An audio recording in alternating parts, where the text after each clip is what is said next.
Well, I guess it's not morning anymore. Good afternoon, everyone. Thank you so much for having me here today. Special thanks to Christine and Kristen for organizing my visit. I really appreciate the time.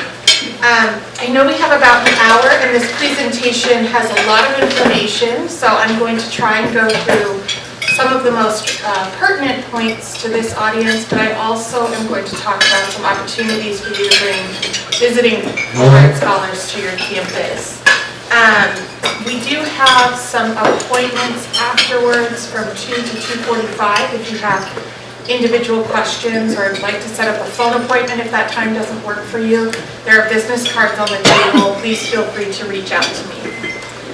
We'll also be sending out a PDF copy of the slides, which will contain links to our resources for applying for the Fulbright Scholar Program, so that will be helpful as well. So I'm going to give just a brief introduction about what the Fulbright Program is and spend the majority of the time today talking about the Fulbright U.S. Scholar Program, which is probably the program that's of most interest to those of you in the room. So the Fulbright Program is actually an umbrella of programs. So we have the Fulbright Scholar Program, the Fulbright Student Program, the Fulbright Specialist Program, the Fulbright Hayes Program, Fulbright Distinguished Teaching Awards. It's a number of programs that are under the Fulbright umbrella. Most of the programs are run out of the Department of State, the Bureau of Educational and Cultural Affairs, which is the branch of the government that sponsors the Fulbright Scholar Program. The program was established in 1946 through legislation by the then junior senator from Arkansas, J. William Fulbright, who did his graduate work abroad in England and was very much impacted by that time and felt as though if we understood each other a little bit better, it might lead to a more peaceful world. So his legacy is in this program. And it's a dual-purpose program, both academic exchange and public diplomacy. So I think it's very important to keep those two things in mind when thinking about applying for a Fulbright Scholar Grant. You're not just applying to do research or teaching abroad. You're applying to be a person-to-person diplomat. You're a representative of the United States. So we've had the honor of administering this program since the program's inception in 1946. I work at the Council for International Exchange of Scholars, or CIES, which is a division of the Institute of International Education. We're headquartered in New York, just across the street from the UN, but I work out of our DC office. So if you're ever in the neighborhood and have questions about Fulbright, you can also see us there as well.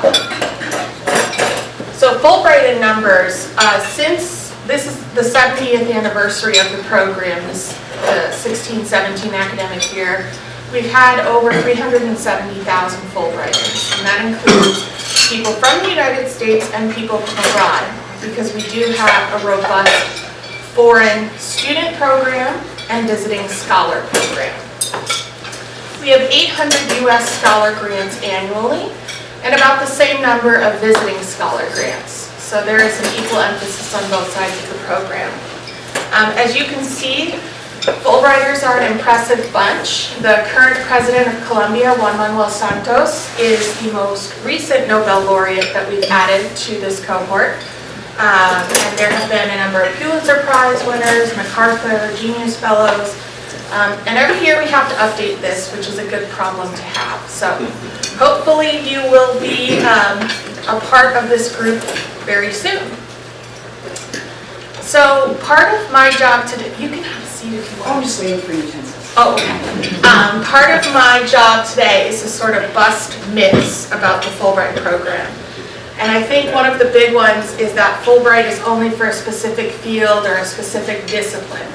In reality, Fulbright is open to everything. The only restrictions in the Fulbright Board's regulations are that you cannot conduct research that would require you to have patient contact. So if anyone works in nursing, is a psychologist, medical doctor, veterinary doctor, you couldn't have contact with your patients or conduct therapy sessions. However, you can certainly teach and conduct research. So for example, right now in Guatemala, I have a medical doctor who's working on establishing the first emergency medical rotation program there. So he's really building the emergency medicine curriculum in the country. So that is an example of what people in those professions can still do. We also regularly have artists, musicians, and people from STEM, social sciences, humanities, you name it, they've been a Fulbrighter.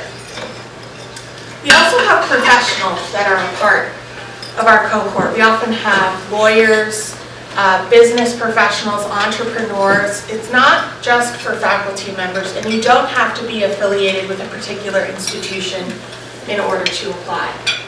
So if you have colleagues who might be adjuncts or working as independent researchers, they're also welcome to apply for the Fulbright Scholar Program. So shifting to the U.S. Scholar Program, the majority of our scholars are going to be what's called a core grant, which is very likely what the majority of you would be applying for. We have a few smaller programs, International Educator Administrator Seminars, which are designed for faculty and staff working on campus internationalization. That being said, some faculty members still apply for those programs. It's just typical that faculty and lecturers are on our core programs. So the Core Scholar Program supports teaching and or research in over 125 countries. It's open to all disciplines. However, some awards, as we'll see in the catalog of awards later today, will be focused on a specific discipline or set of disciplines. So it's really important to try and find the right award to apply for. With the core program, you're applying to a specific award. You can only apply to one award per competition with a specific project in mind.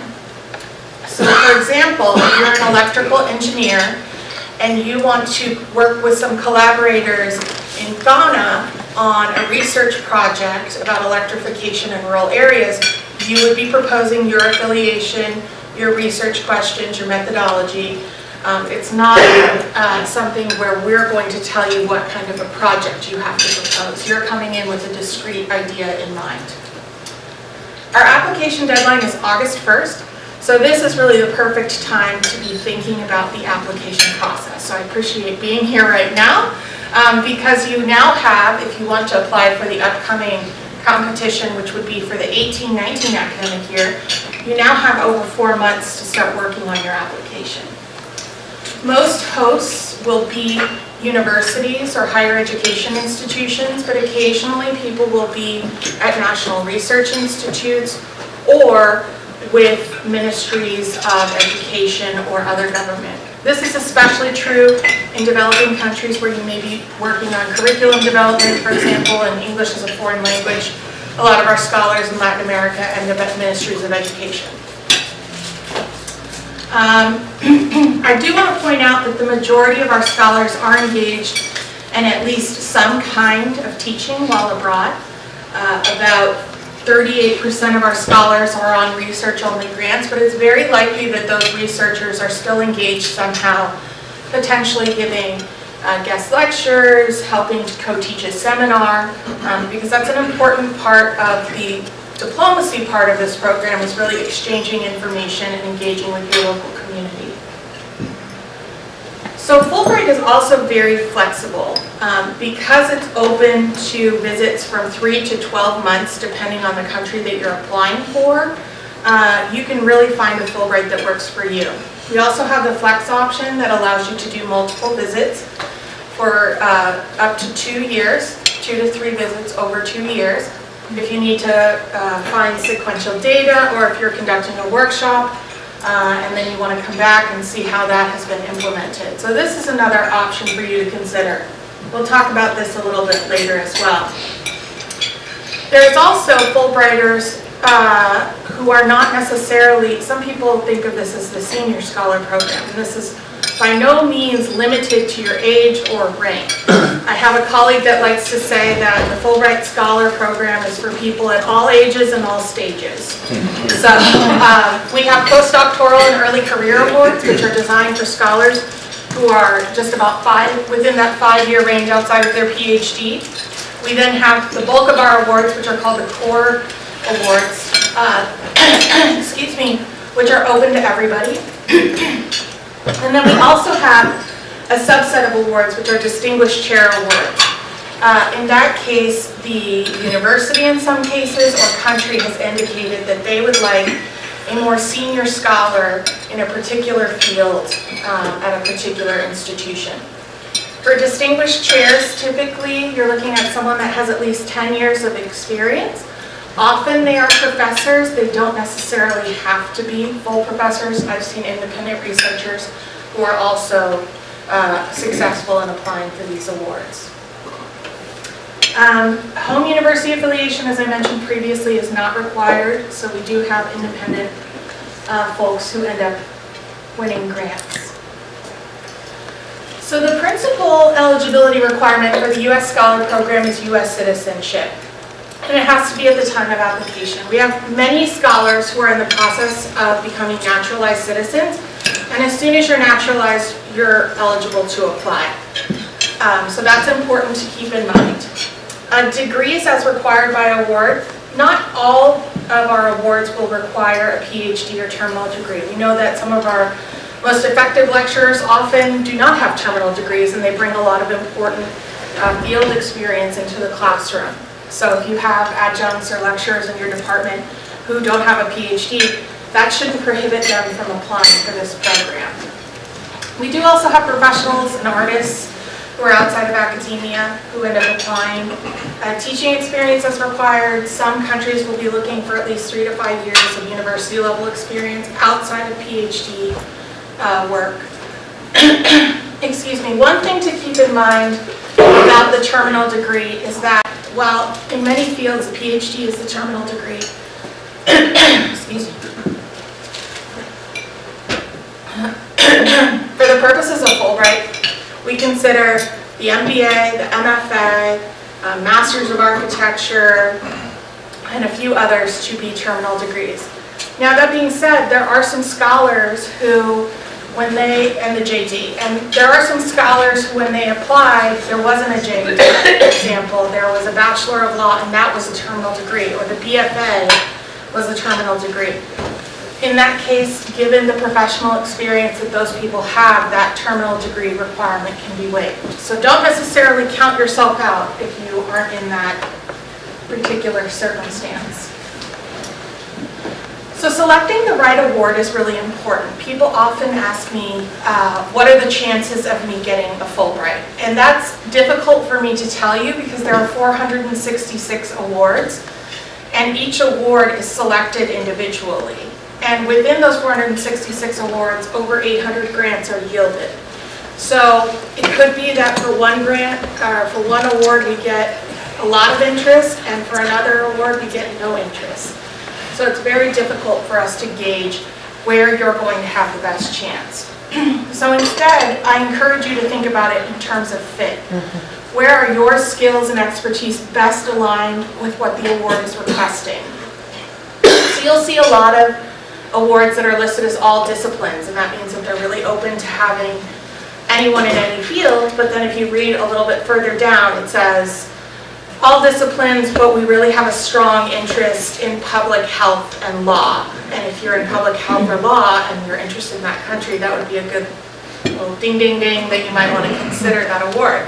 Now that being said, if you're an artist, I wouldn't necessarily discourage you from applying for that award because it could be in a particular year we don't get someone from those fields that are highly selective who apply, or perhaps your project is better than theirs. So try not to think about you versus another person, but try to focus on the quality of fit for your project for that award and the quality of your project. Regional experience and language ability. Outside of Latin America, you won't find a strong language requirement. That being said, within Latin America, some countries are really starting to teach in English more often, so you'll find that there's some flexibility in that. If you have a lot of regional experience, it can be an asset, or it can be something that is not held against you per se, but not something that's preferred by the country. So for example, in Brazil, they have a strong preference for scholars that haven't spent a lot of time in Brazil because they're really interested in engaging new relationships. So if you read through the award description and country preferences carefully, you'll catch little things like that. Also, the relevance of the project to the host country. How will the host country benefit from your project and the host country and the host university? So if you're going to do research so that you can publish an article or a book, that's great for you, but how is the host country going to benefit from that? And why do you need to be in that host country? Could you do that research just, here at the library when you're on sabbatical? You need to make a good case for yourself. So right now I'm going to walk through the catalog awards really quickly. So I'm going to squeeze back here, hopefully. I'm blind myself.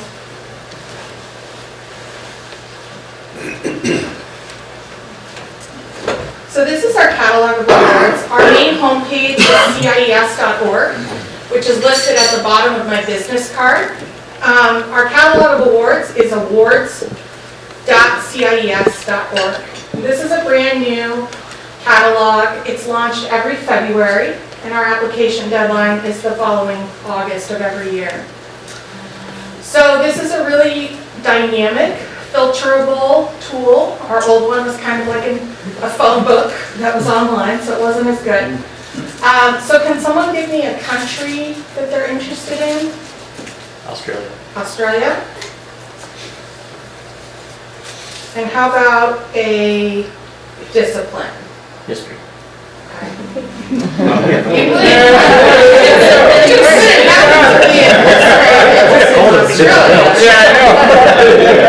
It's kind of funny how it works. Counting, what? So if I put in this, it's going to bring up all of the awards in Australia where history is listed as a preferred field, or any award that's in all disciplines, meaning that you can apply to any discipline there. So then over here, there are a number of other filters that you can use. So we already have our region and our discipline, so we're going to ignore those. But activity, so we have teaching, teaching research, or research only. So what would our historian who's interested in Australia? I was teaching research. Okay. Can't speak Australian. I used to have a boss from New Zealand, and he had a Kiwi to American, Kiwi Yankee dictionary, so you can get one. So we really restricted it, and we said teaching research only. So this is going to limit us to just the global award, which is probably not a great fit for this. So if this happens, then I would encourage you to then open it up to look for all of these. It's unusual that it comes back like that, but it's possible that they have a really strong preference for research or teaching and just not both.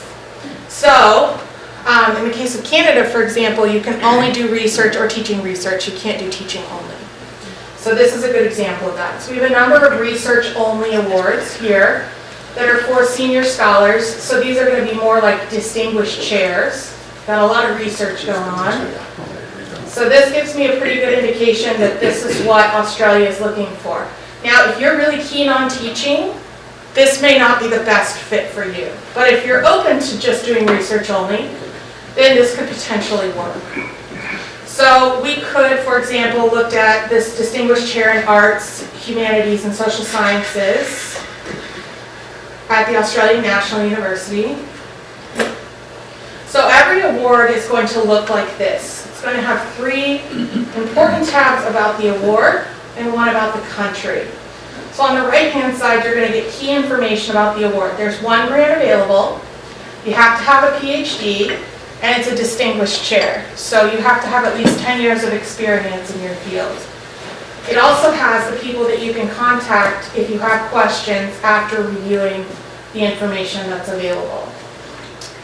So in the award description, this is what you can do in the grant activity. So they're looking for collaborative research, how long you can go, when you have to go. It's important to keep in mind that many countries do not follow the American academic calendar in the Southern Hemisphere. You're often starting in February and going until November. So that's true in Australia, parts of Africa, Latin America, and there's places in Japan that start in April. So you have to pay attention to the grant dates carefully.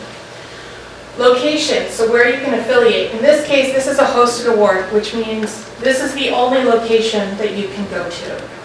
And they're looking for applications in all appropriate disciplines. So this is an example of one of those all disciplines awards, but it's told me art, humanities, and social sciences.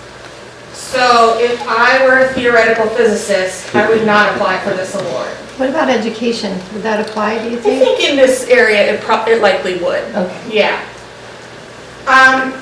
If you scroll up here, you'll see the award requirements. So if an invitation letter is required, a letter of invitation is required, which means you're going to have to reach out to our friend Paul Pickering, that's an awesome name, and let him know about what you're interested in doing and get the requested letter and get that required letter. Now, when you're sending out emails like this, what I encourage faculty to do is include your CV and a brief description of what you're interested in doing. So talking about your research interests, what you teach here, what you'd be interested in collaborating with. The most compelling projects, often people have done research and looked and seen that our friend Paul here happens to be an expert in 18th century British history, and so are you, but you also look at British colonial history in that time. So you could write to him and maybe say, hey, I see you're an expert in that. So trying to cultivate a relationship is really helpful as well. So additional qualifications, this will be important to read through carefully because this is what the country or university is saying that you have to meet in order to apply. And then the part that you guys are most interested in, other than that, are the financial benefits. So I can't speak on behalf of Millersville about sabbatical policy. I'm sure you all know that much better because it's something that affects you, but you'll need to talk to your deans and chairs about how that works. But this is the stipend that you will get by participating in this program. So it looks like about 6,300 Australian dollars for a maximum of 6 months. So 6,300 Australian dollars a month. Plus they're going to give you a housing allowance. Some countries will also provide a separate living allowance. It looks like this is probably combined in either the housing or stipend.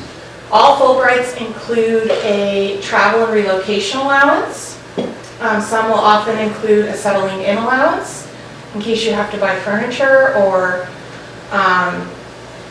I don't know, if you have 3 children and there's only 2 beds that are furnished and you need to buy an extra bed, that's an example of expenses. Some countries and regions will have dependent tuition allowance. Sub-Saharan Africa, there's up to $25,000 a year per family that you can be reimbursed if you are enrolling your child either in a local school where school fees are required or in an international school where school fees are required. In many countries, school fees are very normal, and so we try to accommodate for that. So in this case, in Australia, they may have the tuition fees waived. Okay, so this is what your catalog of awards is going to look like in general. You can also do a search.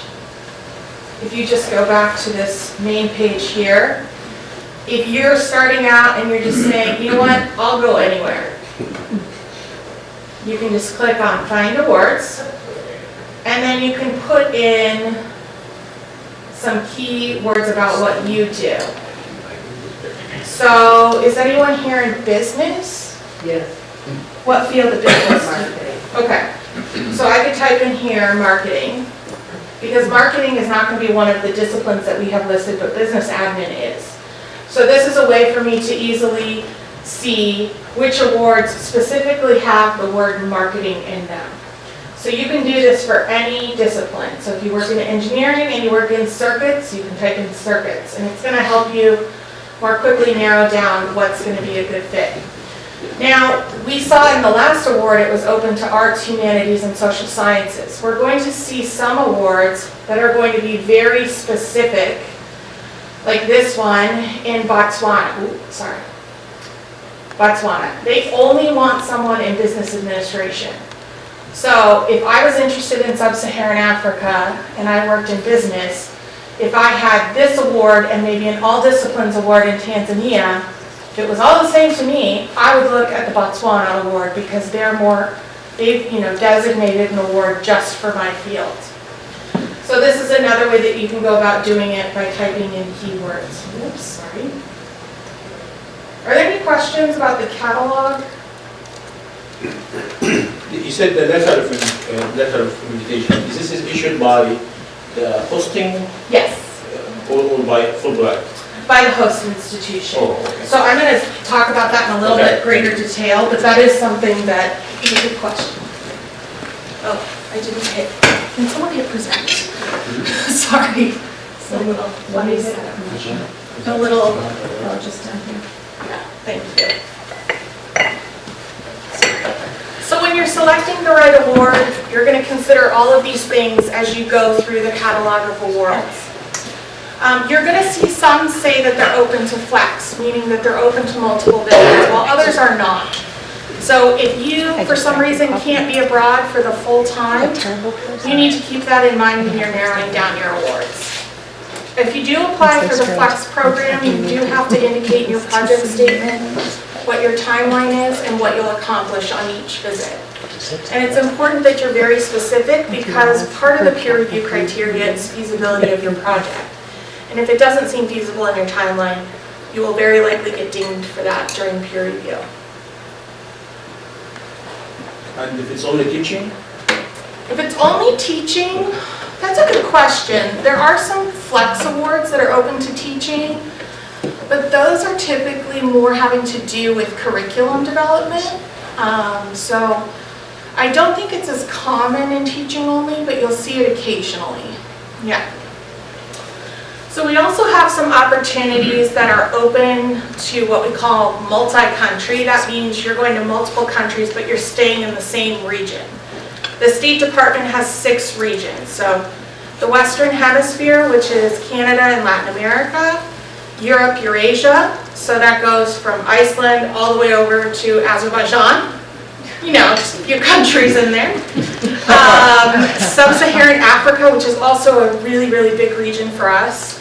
The Middle East and North Africa, South Central Asia, so India, Maldives, Nepal, etc. East Asia Pacific, so Australia, New Zealand, Japan, China, etc. And I'm sure I'm missing one. Oh, okay, maybe I did. I'm trying to count in my head. It's not working. So we have 4 regional research programs where you can go to multiple countries doing research. So the Sub-Saharan Africa Regional Research Program allows you to go to 2 to 3 countries over the course of, I think it's 5 to 9 months. So this is a really neat opportunity if you are really interested in doing research all over the continent. Same thing for Middle East and North Africa. South Central Asia also has a similar program. In the case of the ASEAN program, so that's restricted to the ASEAN member countries, so it's going to be a little bit more limited. Some of our other regions have programs that are restricted to 2 countries in particular. So in the case of East Asia Pacific, it's cross-state strait studies, so Taiwan and the People's Republic of China. In my region, it's in Mexico and Canada. So if you're working in something like supply chain management, this could be really interesting. This is also a really interesting time for, political scientists. We just elected a new president here. There's a new prime minister in Canada, and they're about to elect a new president in Mexico. So there's a lot of different things that you can explore through that kind of an award. And it's an award that's often not that it's undersubscribed per se. So I'm not telling you explicitly to apply for this award, but maybe you should consider applying for it because it's one that often goes overlooked. We also have an award in European Union Affairs, which allows you to go to, I believe, up to 2 countries, but they have to be EU member countries. So you couldn't do, like Armenia and Austria, you would have to do Austria and Iceland. Well, Iceland's not the EU, that's a bad example. Republic of Ireland. So, and then there's an award between Austria and Hungary. So this might be interesting to those historians among you. We also have a pretty new award for us, which is called the Global Award. This is the 2nd year that we have grantees out on this award. This allows you to go to up to 3 countries, but you have to go to at least 2 regions. So, can someone give me an example of what they do, what they're in, which discipline here? Health education. Health education. Okay.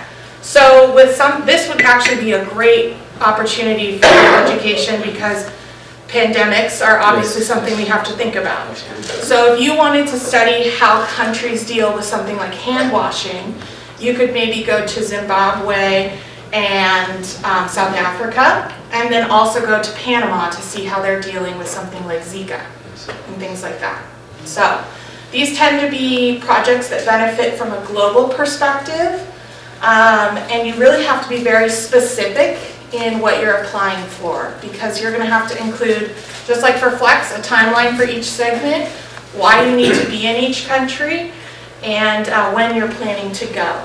You can do them back to back if you want to, or you could do perhaps 2 countries, come back, and then go do your final segment. So this is, as you can imagine, a popular program, but it's a really interesting program that we're getting a lot of great projects out of right now. So if you're interested in this, there's someone in my office that works on this program specifically. Her name is Lisa Hendricks. If you have questions about that program, you can feel free to reach out to her. Her information is in the catalog of awards. So the application components, if you're going to apply for the program, the application itself is pretty straightforward. You have to fill out some basic biographical information about yourself, complete a 3-page project statement, submit a CV, which is a maximum of 6 pages, which I know is hard for academics because you have a lot of pressure to publish, but our reviewers are volunteers, so we ask that you try to limit it. For distinguished chairs, you can submit up to 8 pages. For those of you who are going to be teaching or teaching research, you need to submit at least 2 course syllabi, and it's a total of 10 pages, so you have to be creative with that as well. They can be syllabi you've used here, or they can be syllabi that you're going to develop specifically for what you're going to teach abroad. Bibliography is only required for teaching research and research only, and that is how you can talk about the research that you're going to draw upon when you're doing your project. You also don't have to cite in your project statement. That's something that people often do. But your 3 to 5 pages are yours to talk about what you're going to do, so you don't have to cite. I know that's unusual, probably will make you nervous, but those pages are really dedicated to what you're going to do. 3 letters of recommendation. If you're teaching, one needs to come from a chair or dean who can speak to your abilities as an instructor. We also recommend that 1 letter come from outside of your home institution. So someone, if you're in the American Studies Association, someone from another university that can comment on your work. Just makes for a stronger application. And then depending on the award, you may have to submit a language proficiency report, a letter of invitation if it's required, and then supplemental materials such as a portfolio for those of you who are in the performing arts, journalism, or architecture. If you're in the arts but you're teaching or researching something theoretical, you do not have to produce a portfolio. So these are some application resources that I'm going to go through. Sorry. So these links will be available to you after the presentation. This is going to link to our website, our catalog of awards, as well as our application instructions. This is a 20-page document that walks you through every question you could possibly have about the application. But someone always has one that isn't on here, so we try to update it every year. But if you have a question and it's not in this guidance, feel free to call us. We also have application guidelines, which will be very beneficial as you're considering applying for a program. So I'm going to expand here the teaching research. So this is a checklist essentially of what you need to do. So the project statement, we have a guidance for project statements. So this is a set of prompting questions that if you answer these questions, you will be hitting the review criteria on which you'll be judged. If you're applying for a teaching and research award, you need to answer both of these groups of questions. And they're going to be related to things around how are you going to conduct your research, your methodology, how does your experience prepare you for this, why does it need to be done, etc. Focused on feasibility, quality, impact, and your abilities as a cultural ambassador.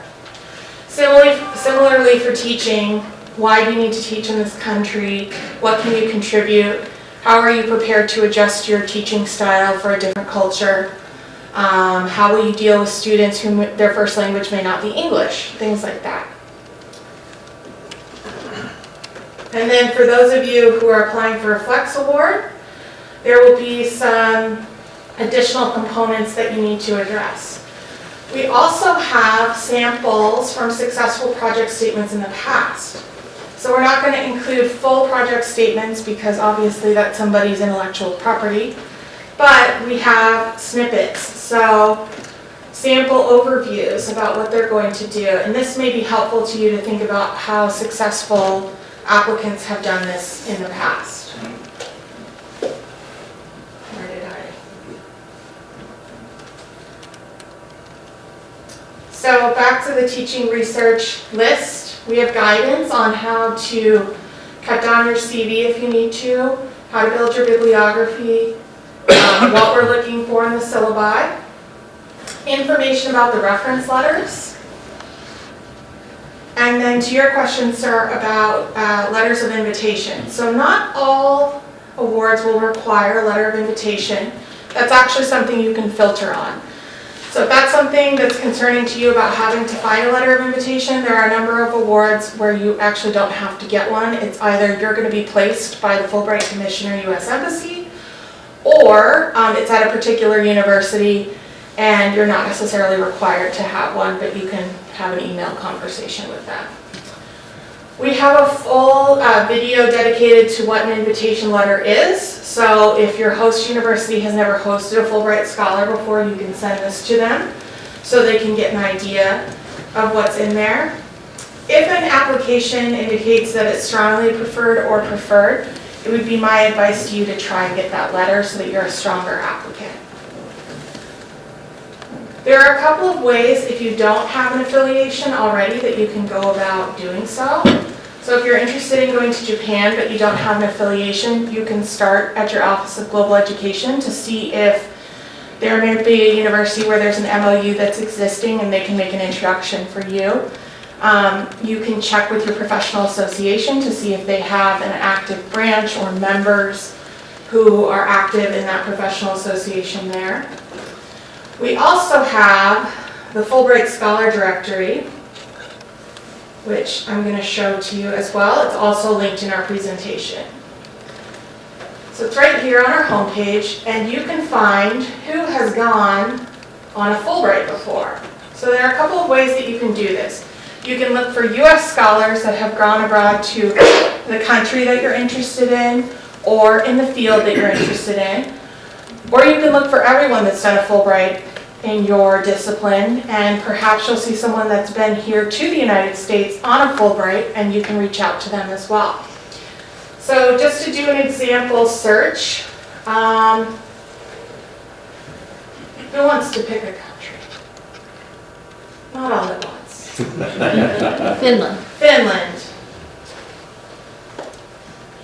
Okay, and what discipline should we pick? Education. Okay. Thank you.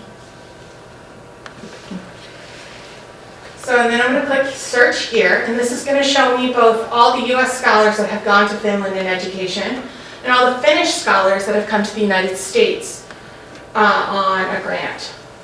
Sorry. So here we go. So got a number of people, and this is really just in the last 5 to 6 years.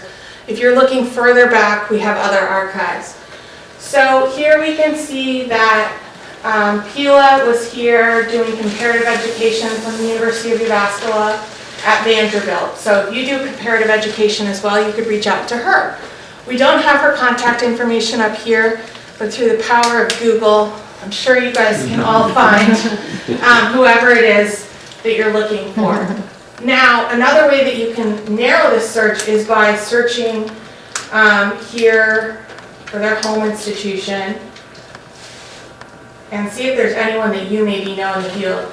Most of the time when I do this search, someone goes, oh, I know him. So that's another way that you can start, is reaching out to them to find out about what their experience was like and how they went about, making that connection. So the other thing that you can do is, if you don't know anyone here, there's no one who's maybe in your field who's gone from the US, is you can search for a visiting scholar and reach out to them and see if they'd even be interested in hosting you. So that's another way that you can go about doing it. But there are a number of advanced filters that you can use. And you'll also be able to use this for the Outreach Lecturing Fund, which is for the visiting scholars, and something I'm going to talk about in just a minute. So back to our little checklist here. For the language proficiency evaluation, if you have to do one, if you're going to a country, let's say you're going to France and you're a native speaker of French, you can just fill out the self-proficiency evaluation. You don't have to get evaluated. If you are going somewhere, let's say you're going to go to Mexico and do research, and you are an intermediate Spanish speaker, you're going to want to get someone here on campus from the Department of Spanish to evaluate your level. And then supplemental materials, if you're in one of the creative or performing arts or journalism, there's instructions for doing your upload process here. If you're not in one of those fields, please don't try to sneakily put in something that we didn't ask for, because we'll just delete it. That happens every year. So, okay. Ooh, what did it? Okay. So, a couple other things that we have available to you. We have webinars every week. We have 2 a week.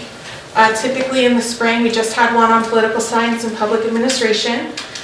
If you can't make the live session of it, they're recorded. We also have regional webinars, and then the closer we get to the actual competition deadline, we have virtual advising. So it's typically an hour-long session where we answer as many questions as possible, and it's helpful to see the other kinds of questions that people have. Yeah, so those are going to be some resources that are going to be helpful to you as you're preparing your application. This slide will go out along with the links. So we talked about the letters of invitation already. This is a non-binding expression of interest from the proposed host abroad. Keep in mind that host institutions are allowed to issue multiple letters of invitation, and it's not a guarantee of a grant, nor is it a binding pledge that they're going to pay you something. It should be on a letterhead. It should be written by someone who's going to be collaborating with you, but in some countries, the person collaborating with you may not have the authority to write the letter. So for example, I think in Ghana, they specifically state that the letter of invitation should come from the vice chancellor or vice dean. If it's required at a certain level, they'll indicate that in the catalog of awards. So this is what you'll be reviewed on: your credentials and professional standing and accomplishments, how that is suitable for what you're proposing. We want to see that you are prepared to undertake the project that you've been done. These peer review criteria come up in peer review, and I'll talk a little bit about that in just a minute. 2 of the big things that peer reviewers also focus on are quality and feasibility. They want to make sure that you're going to actually be able to do what you're proposing to do. The evidence of your personal qualities, specifically related to adaptability and suitability. So that's going to come through when you're talking about how you're going to adjust your teaching methodologies for a different culture, or how, if something in your research may be taboo in country, how you're going to navigate that. That's also going to come through in your letters of invitation. So you want to make sure that the people you're asking are going to be, positive, number one, but also that they're going to be able to speak to those aspects of you as a professional and personal. And then also the potential impact and value of projected outcomes. If there's one area of the project statement that I think people forget to talk about, it's this one. And it's potentially one of the most important, because the whole idea of Fulbright is that it's going to have an impact beyond you. So you need to talk about how is it going to have an impact on your host community, how is it going to have an impact on your home community or your home university. Impact can take a number of different forms. You could be engaging local graduate students and teaching them new research methodologies and then continue to engage in collaborative research. It could be establishing a new MOU and study abroad program. But those are things you should be thinking about from the very beginning. So when you're submitting a competitive application, you need to think about the two-pronged goals of academic exchange and mutual understanding. Why you're interested in a particular country. People also often forget this. You don't want to leave any blanks or holes for peer reviewers to make up for you, because you're the one who's best suited to answer those questions. Then again, outcomes, impact, the things we talked about. Your project statement is really the opportunity for you to talk about what you're going to do, not who you are and what you've done. So I've seen project statements from really brilliant people who haven't focused on what they're going to do, but what all their past research has been. That's not the purpose of the project statement. So the review process, in August, we'll get your application, conduct a technical review to make sure that you're eligible for the program that you've applied for and that you've submitted everything. If you haven't, we'll contact you and let you know and ask you to turn something in quickly. There's a two-stage peer review process. In September, we begin with discipline-specific committee review. So if you're an educator and you do special education, you're likely going to be reviewed by a committee of people that work in special education. They're going to provide some comments about the quality of the proposed project. Are you using the right references? Are you using the right pedagogy, etc.? To our regional research, or regional panels, which will have the up or down vote. So occasionally it's just one country, some of our bigger countries. Other times we review all of Central Asia together because it's just easier to do that way. So you'll want to make sure that your project statement is written in a way that it's going to meet the review criteria, and that your peers and your discipline are going to be able to see that it's a quality project, but that it's written in a way so that someone who's not in your discipline but maybe went to the country that you're applying to go to can understand it. Are there any physicists in the room? Okay. Not picking on you two gentlemen. However, I got a project statement not too long ago where it was 4 pages of what I think was math, not entirely certain, and then a page of what was most certainly not understandable English to me. So, that is an example, and nothing you two would do, I'm sure, of what you want to avoid. You don't want to be so highly technical that someone out of your field can't understand what's going on. At the same time, you don't want to be so sort of, not basic, but so rudimentary that someone's like, why are they explaining how to walk to me? Like, you know, you want to find that sweet spot. So I really encourage potential applicants to have someone outside of your field read your application and give them the review criteria. It's available on our website. And they can maybe say, you know, I didn't really understand this part of it, but I thought that you did, you know, this aspect well. And I think that's some good feedback that you can get. So find a buddy outside of your department, outside of your college even, to make sure that you're hitting that right spot. That being said, a good example, I read a project statement about climate change from a chemist, and it, you know, I thought, oh God, here we go again. I'm not going to understand this. But it was written in a way so that it was relatively complex, but it was written in a way where I could understand the problem that she was articulating and her hypothesis and the research that she wanted to do. So she really did her work in making sure that it was complex enough for the discipline committee, but also written in a way that a non-scientist could understand it. So thank you for letting me pick on your discipline. So when you two apply, you can you can let them pick on someone else. But.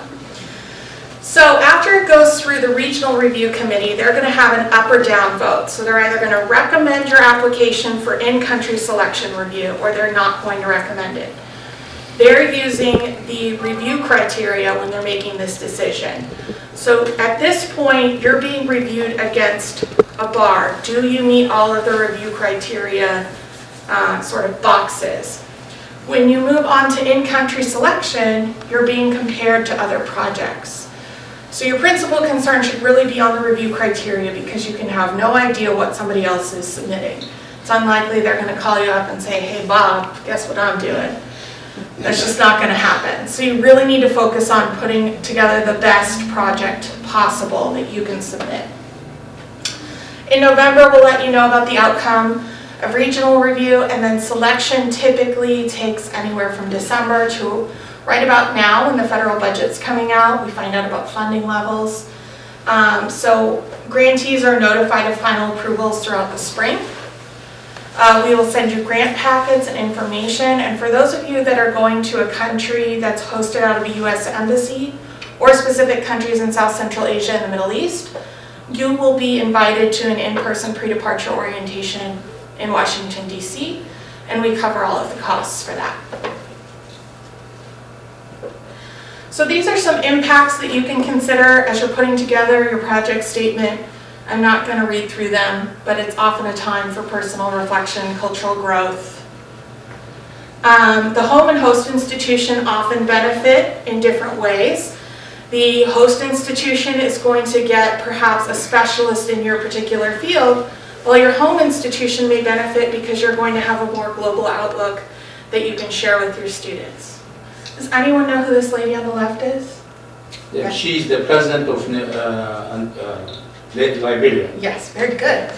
That's the first time this week. You win a prize. You win a free lunch. How about the Fulbright? Oh! I know that. Advocate. But I can't offer you the free lunch that you just ate on. I would settle for that. So this is actually a Fulbright Hayes scholar who, I think this picture was actually taken in Cote d'Ivoire at a conference. So it can be a really powerful experience for both the scholar, but also for the home and host institution. So it's important to think about that as well. So administrator seminars, I'm going to kind of, in the interest of 5 minutes I have left, blow through these last slides, but if you have specific questions on them, please let me know. These are for staff and faculty who are focused on internationalization. These are not project focused, but are more cohort programs where you're going around the country, meeting different universities, building relationships, etc. We have 6 for Millersville and 1 community college seminar, so this would probably not be appropriate for you. Collaborative research programs, these are not currently open for application, but we have 2 programs that bring together U.S. and visiting scholars to work together on a specific issue. They're called the Nexus and Arctic programs. They tend to work in groups on collaborative research and do short-term exchanges as well. Our visiting scholar program, we also have about 800 scholars a year. For those of you who have colleagues abroad that you might like to bring here and invite them to be Fulbright scholars, they would apply through their U.S. Embassy or Fulbright Commission in country, but the letter of invitation is often a big stumbling block, just like it's something you're concerned about here. It could be something that prevents them from applying, so invite them to come. There's no financial obligation to you for inviting the core visiting scholar. We just ask that you provide them with access to facilities and office space if possible. We take care of their visa, stipend, etc. I won't bore you with CIES because it's boring. Christine knows what I'm talking about probably, unfortunately. The SIR program is a really interesting way to bring visiting scholars to your campus if Millersville isn't currently hosting a lot of international faculty on a visiting basis. So this is a cost share program. And it's institutionally driven where you're applying to host a scholar and then we match a scholar to your campus. So this is a scholar who is in Ohio. He's from Ghana and he was doing dance for a year. And this is primarily focused on teaching at the undergraduate level. The Outreach Lecturing Fund is another way you can bring people to your campus for short-term visits. If you look up in the Fulbright Scholar directory and see who's here in your field and you see that there's someone who, you know, if you work in exercise science and you see there's someone who invented something that you are currently teaching to your students, you can invite them to come to your campus and give a talk. Our office will cover the cost of their transportation, but we ask that you feed and lodge them while they're here. You can also do combined visits. So if you and Franklin Marshall want to invite a scholar for a series of lectures, that's another way you can do it. Faculty development programs, these are cohort programs where you apply to host scholars for 10 weeks in specific fields. They're working on pedagogy, English, and this is a way to help develop the junior faculty of these countries. We also work with Afghanistan as well. Other Fulbright programs, and then how you can stay connected. You can sign up for My Fulbright at CIES, the number 2.org, and you can enter in your name, your discipline, your email, and we'll start emailing you as webinars are available or if new awards are announced. So this is a great way to stay in touch with us. You can also email me. You can contact our staff. Their contact information is available both generally on our website, but also in the catalog of awards. And then you can visit our website. Does anyone have any questions? I know we have 1 minute to spare. She's saying it's okay. Okay. And it's okay if you don't have questions, if you want to email me. Give us like an example of the awards that on demand and the ones that not really. Okay, so that's a good question. So I would think about it in terms of what's going to attract a lot of interest. So we had that example earlier of the Business Administration Award in Botswana. That's going to be a more focused award where people only in business administration and economics can apply, and probably only people that have an interest in an Anglophone country or sub-Saharan Africa. Whereas an all disciplines award in the United Kingdom that allows you to affiliate with any university in any field, that's probably going to be more attractive to a wider audience. That's not to say that that Botswana award isn't going to be competitive, but it's going to have probably a smaller audience thinking about it. So that's why you try to think about it in terms of fit. One way that you can think about it is have people heard of a country, like a lot of people, give an example of Paris in France.